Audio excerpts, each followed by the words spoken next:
Hello, everyone. I'm sure you have read about Shakespeare, but do you really know the characteristics that made him a great mystery? Or do you really know how did he spend his last years? So today we're going to talk about the last years in Shakespeare Genius. My name is Benny. My name is Abigail. And my name is Jackie. For the first topic, we have Shakespeare's last years. In the year 1612, he went back to Stratford because at the time he had already earned enough money from all his plays and the performances of the plays. But still he had business in London. He earned the Kingsman Company and the two theatres. One was the Globe. It was opened in 1599 and it was an octagonal building used for performances when there was a good weather. And the Blackfriars, it was a closed building made for only indoor performances.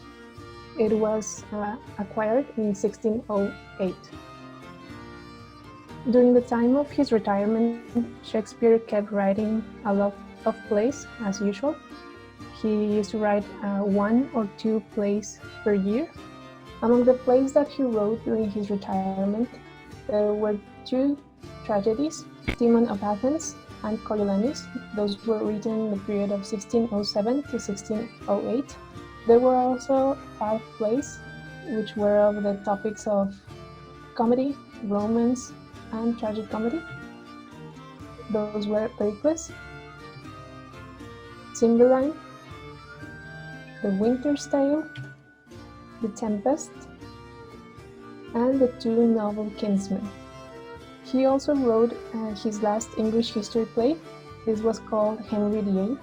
It contained a tribute to Queen Elizabeth, but it was written years after her death. It was said that he didn't make any tribute for her by the moment he died because he was upset that she had killed the Earl of Essex, but it was just a rumor. There's no proof of that. During a performance of Henry VIII in June 1613, there was a firing of the cannon at the end of the first act, and it set fire on the Globe. It was such a terrible thing that it burned it to the ground. But fortunately, there was no people injured, and the company had the Blackfriar, which was used for the performances. Meanwhile, the Globe was rebuilt and opened until the year 1640. The last recorded visit of Shakespeare to London was in November 1614, but sure he went more times there because of the businesses he had in there still. But most of the time of his 2 last years of life, he spent it at a new place where he was near his daughter Susanna Hall and his granddaughter Elizabeth. William Shakespeare died on April 13th of the year 1616, and he was buried under the floor of Stratford Church. There was an epitaph of warning not to remove his body from there and move him to the graveyard as they usually did at that time. The epitaph warning says, "Good friend, for Jesus' sake, forbear to dig the bones enclosed here. Blessed be the man that spares these stones, and cursed be he that moves my bones." So when it comes to Shakespeare, we always know the backstory or the characteristics that it comes to knowing how an author is or what drives him to write new stories. But when it comes to the question, what sort of man was Shakespeare, it's a really hard question to answer because he left no diaries, no letters, no other private writings that could tell anything about what he thought, what he felt, only his plays. But now that we hear the name Shakespeare, we hear how he's one of the greatest artists of the English literature. Today we know that his works are performed all over the world and in almost absolutely every language, including Klingon, which is the language that is spoken in the franchise Star Trek. And it is also available in every imaginable medium. It can be comic books, fan fiction, movies, even pornographic travesties. The sun never sets on the Shakespeare industry. However, when it comes to his plays, we cannot say that Shakespeare approved of evil because he created murderers, or that he advocated religion because he created clergymen. We cannot say that he believes in fatalists or admired flattery because he created flatterers. It would be a naive and a contradictory way to think when you saw his plays. That is because Shakespeare's plays and Shakespeare's characters represent such a vast range of human behavior and attitudes that, as all authors, they add a little bit of themselves. However, they must have been a careful observation and fertile imagination rather than something of himself. He used more about what he saw instead of what he is. And one critic did say that his plays were like looking at a very dim portrait under a glass, because the more you peer at it, the more you only see yourself. So he uses characteristics that are common in every human being. Now Shakespeare, another one of his greatest traits is that he created work for his own acting company and his own stage. This means that he actually was the one to provide good parts in every play for the principal performers in the company. Since there were no actresses, he had to limit actresses. He had to limit the number of female parts in his plays and adapt them in a way that they could be played by boys. And of course, this is not uncommon because back where Greek used to do plays, men were the ones to act in the plays and there weren't any women allowed. However, in this time, there were women, but there weren't enough women, so men had to play womanly characters.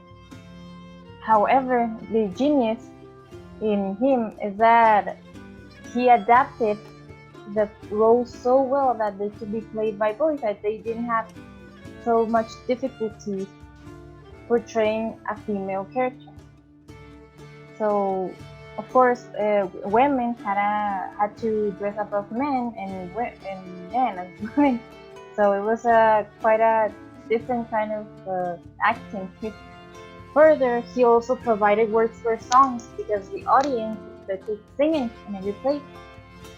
And of course, he had to make sure that every character had a good voice for each of the characters. And since, like I already said, there weren't many actors had to, the ones that were available in the plays had to double or even triple their roles. So now you can see one character being really different characters. And the genius in Shakespeare is that he managed to time it so well and plan it so fluidly that all of the roles did not overlap, or he had to plan when the scenes would come in, who would come in, the entrances, what would be said, everything to make sure that it would be a perfect play of fluidity and the actors were able to get into the characters that they were.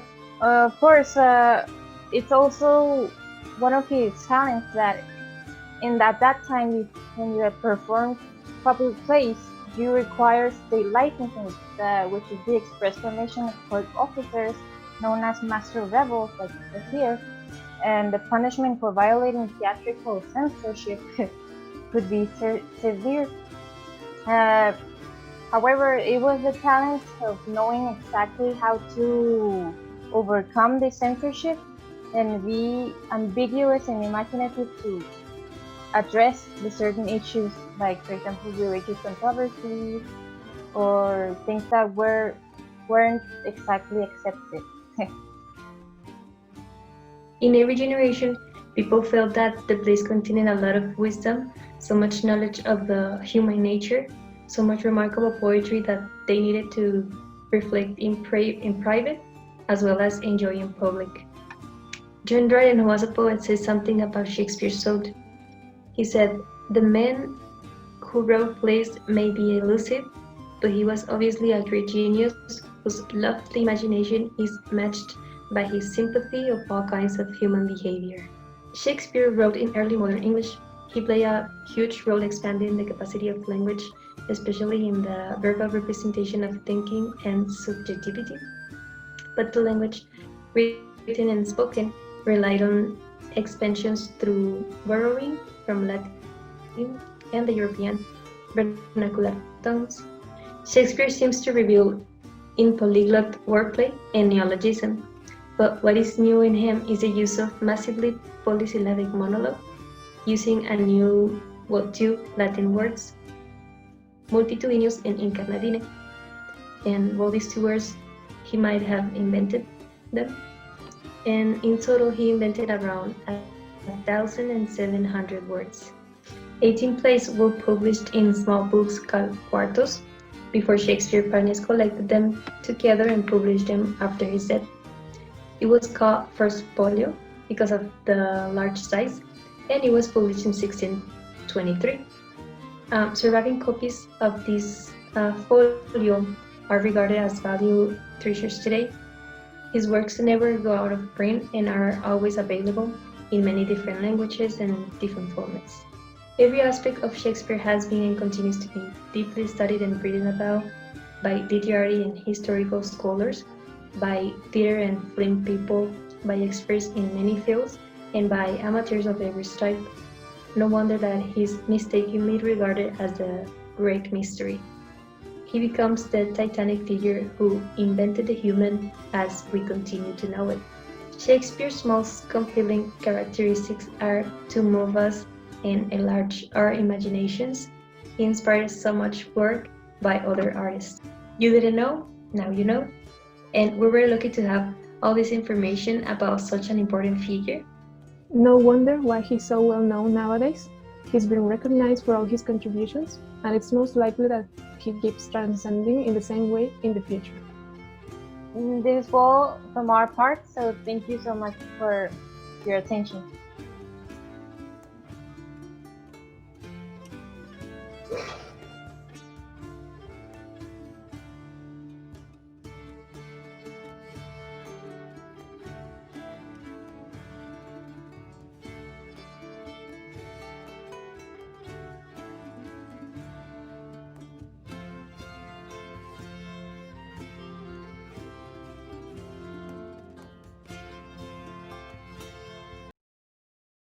Ay, Dios mío, qué vergüenza.